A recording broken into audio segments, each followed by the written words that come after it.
Friends, இன்றைக்கி முட்டை குழம்பு வச்சுருக்கேன். எப்படி வச்சுருக்கேன்னு பார்க்கலாம் வாங்க. அதுக்கு முன்னாடி நம்ம சேனலை வந்து இது வரைக்கும் சப்ஸ்கிரைப் பண்ணாதவங்க பண்ணிடுங்க. அப்படியே பெல் பட்டனை கிளிக் பண்ணிடுங்க. அப்போ தான் நான் அப்லோட் பண்ணுற வீடியோ உங்களுக்கு ஒன்றுக்கு பார்க்க முடியும். இப்போ வந்து முட்டை குழம்புக்கு வந்து ஒரு தேங்காய் சில்லு 3 எடுத்திருக்கேன்.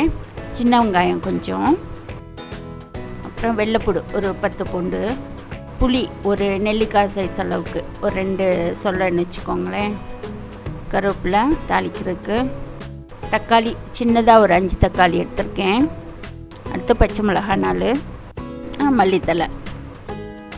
இப்போ வந்து ஃபஸ்ட்டு நம்ம கடாய் வச்சுட்டு கடலைப்பருப்பு ஒரு 1/4 டம்ளர், கைப்பிடின்னு சொல்லுவோம்ல அந்த அளவு எடுத்து நல்லா கொஞ்சம் ப்ரௌன் கலர் வர மாதிரி வறுத்துக்கிறணும்.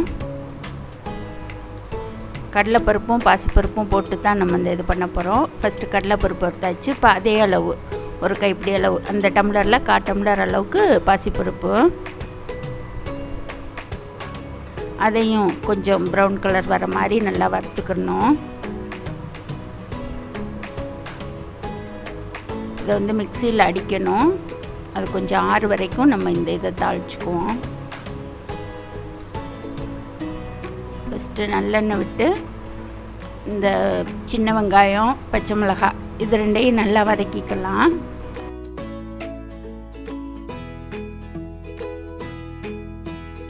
இது நல்லா வதங்கினதுக்கு பிறகு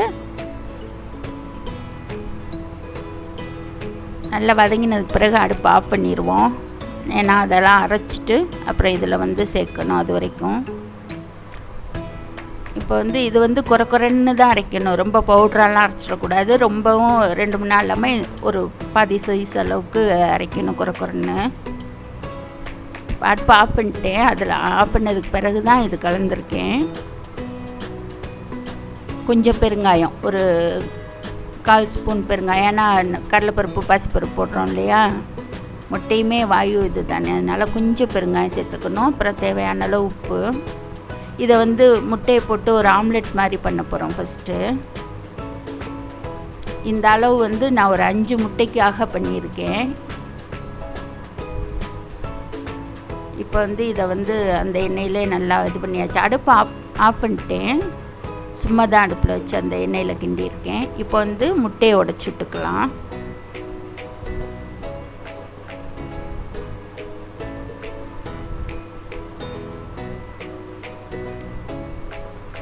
முட்டையை போட்டுட்டு நல்லா அடிச்சுக்கோங்க.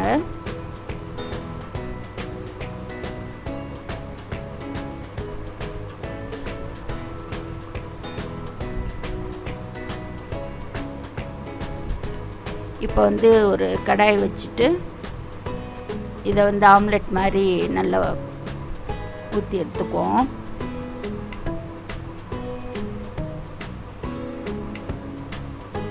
ரெண்டு பக்கமே நல்லா எண்ணெய் விட்டு கொஞ்சம் நல்லா வேக வச்சு எடுத்துக்கலாம்.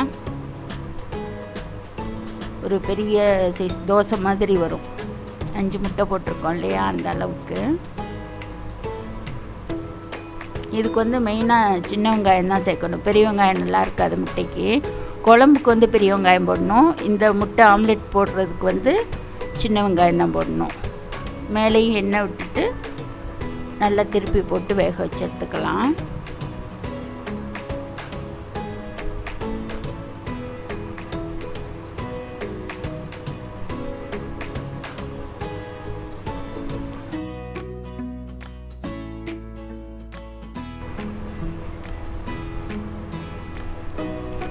இது வந்து இப்போ நல்லா வெந்துருச்சு.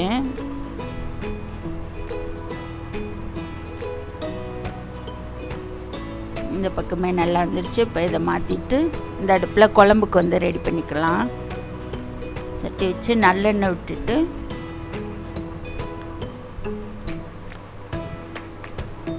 எண்ணெய் காஞ்ச உடனே கடுகு உளுந்தம் பருப்பு, கொஞ்சோண்டு வெந்தயம், சும்மா 2 சிட்டிகைன்னு சொல்லுவோம்ல அந்த அளவுக்கு வெந்தயமும் சேர்த்து நல்லா பொரிய விடணும்.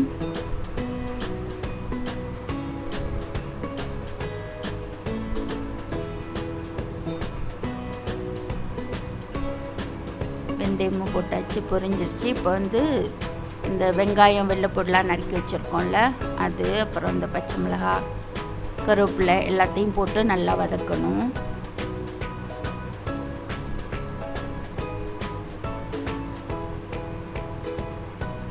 இது நல்லா கொஞ்சம் வதங்கி வந்த உடனே நம்ம தக்காளியை போட்டு வதக்கிடலாம்.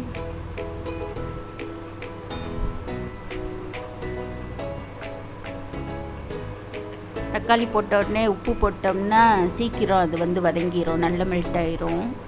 அதனால் எப்போதுமே தக்காளி போட்டதுக்கு பிறகு உப்பு போட்டோம்னா அந்த தக்காளி சீக்கிரம் வதங்கி வர்றதுக்கு சரியாக இருக்கும். ஏன்னா தக்காளி வந்து நல்லாவே வதங்கிடணும், ஒரு மாதிரி எண்ணெய் பிரிஞ்சு வர்ற அளவுக்கு. அப்போ தான் குழம்பு டேஸ்டியாக இருக்கும். அதுக்காக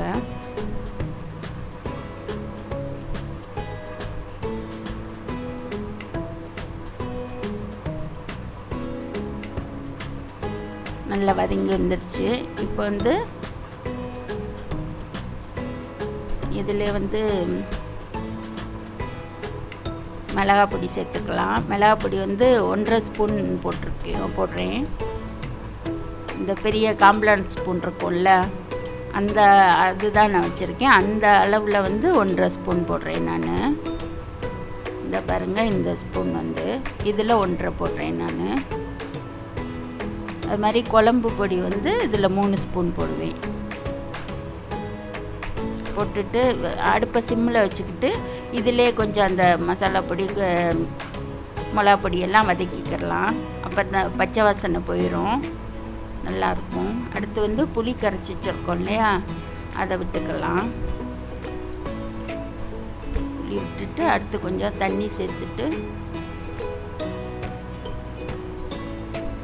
ஏன்னா குழம்பு கொஞ்சம் தண்ணி அதிகமாக வைக்கணும். அப்போ தான் அந்த நம்ம முட்டையெல்லாம் கட் பண்ணி போட்டு அது வேகிறதுக்கு சரியாக இருக்கும்.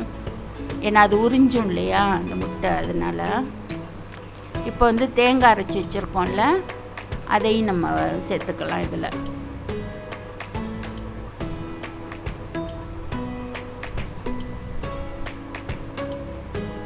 கலர் பாருங்கள், இப்போவே இவ்வளோ சூப்பராக வந்திருக்குன்னு. இப்போ வந்து இது நல்லா கொதிக்கணும். உப்பு பத்தலை கொஞ்சம் போட்டுக்கிறேன்.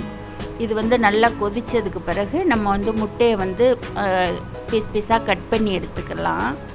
அந்த ஆம்லெட் மாதிரி போட்டோம் இல்லையா, அதை வந்து கட் பண்ணி எடுத்துட்டு இது நல்லா கொதிக்கும்போது போடணும்.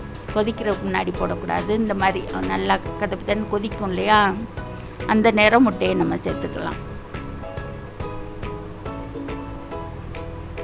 போட்டு நல்லா ஒரு கொதி வந்ததுக்கு பிறகு நம்ம வந்து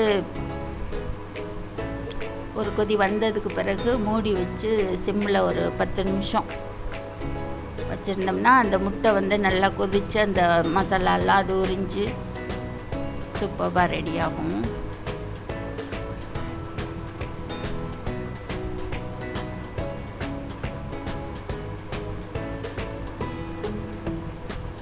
நல்லா கொதிக்க ஆரம்பிச்சிருச்சு. இப்போ வந்து நம்ம மல்லித்தலையை தூவிட்டு அப்படியே மூடி போட்டோம்னா சிம்மில் வச்சுட்டு ஒரு 10 நிமிஷம் கழித்து நம்ம இறக்க கரெக்டாக இருக்கும்.